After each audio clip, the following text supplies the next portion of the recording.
Sebagai bentuk kontrol sosial, kami sudah menyampaikan surat permintaan informasi kepada Bupati Lebong, Kopli Ansori, terkait tambahan penghasilan pegawai, atau TPP Aparatur Sipil Negara, atau ASN dari pemerintah pusat, pada Januari hingga Maret 2023, yang tidak diberikan penuh 1 tahun.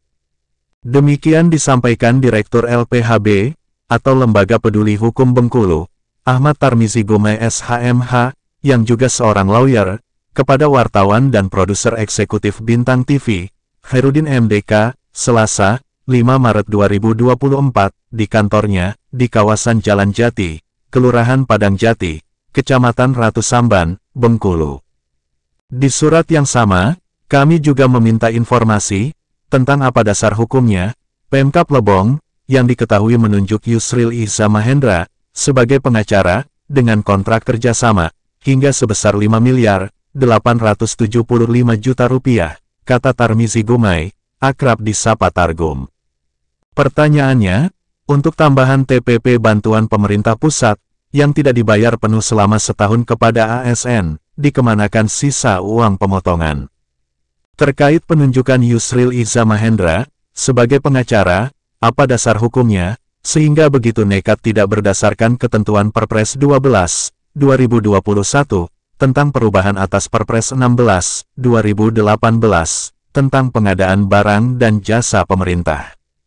Sedangkan penunjukan Yusril Iza Mahendra sebagai pengacara, dalam sebutan lain, sebagai kuasa hukum, adalah bentuk pengadaan jasa pemerintah, dalam hal ini jasa bantuan hukum, sehingga Yusril Iza Mahendra adalah pihak ketiga.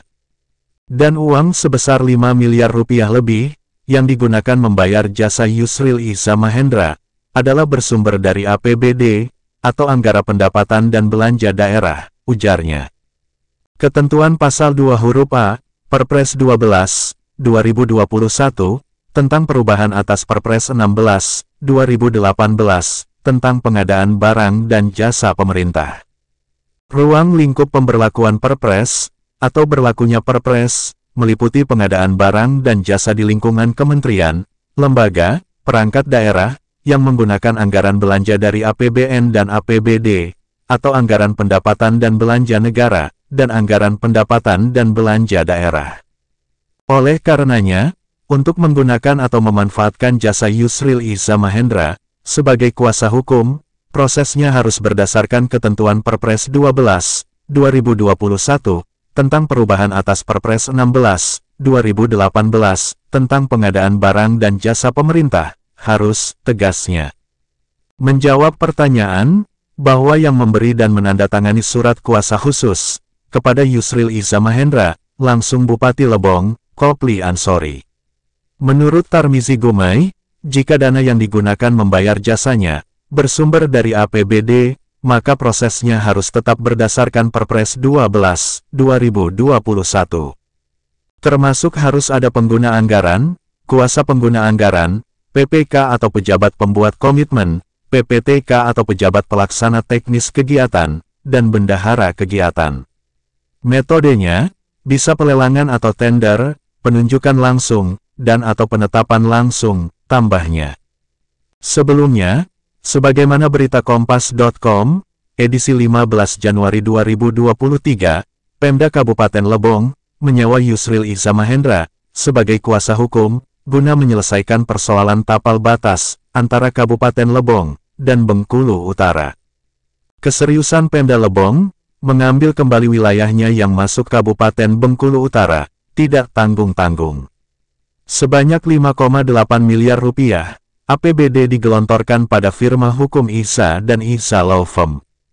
Keputusan menyewa Yusril Iza Mahendra, dibenarkan Sekretaris Daerah Pemda Lebong, Mustarani. Menurutnya, kontrak dengan Yusril sudah ditandatangani sejak 2022.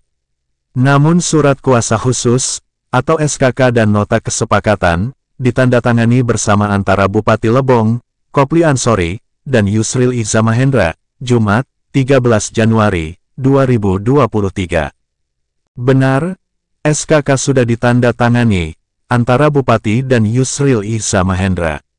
Selanjutnya, semua urusan tapal batas kita serahkan pada kuasa hukum, jelas Mustarani, dikonfirmasi melalui telepon, Sabtu, 14 Januari, 2023, sebagaimana dikutip Kompas.com. Terpisah, diwartakan Detik Sumbaksel, Rabu, 28 Juni, 2023, Yusril Iza Mahendra, mendaftarkan permohonan pengujian Undang-Undang Pembentukan Kabupaten Bengkulu Utara, terhadap Undang-Undang Dasar Negara Republik Indonesia, tahun 1945. Adapun wilayah kami yang diambil alih Bengkulu Utara, yaitu Kecamatan Padang Bano, dan sebagian wilayah di 18 desa, di kecamatan lainnya, ungkap Asisten Pemerintahan dan Kesra, Kabupaten Lebong, Firdaus, juga seperti dikutip Detik Sumbaksel. Dari Studio 1 Bintang TV Bengkulu, Anugrah Halilintar dan Bintang Arjuna Putra, serta juru kamera Marco Melandri melaporkan.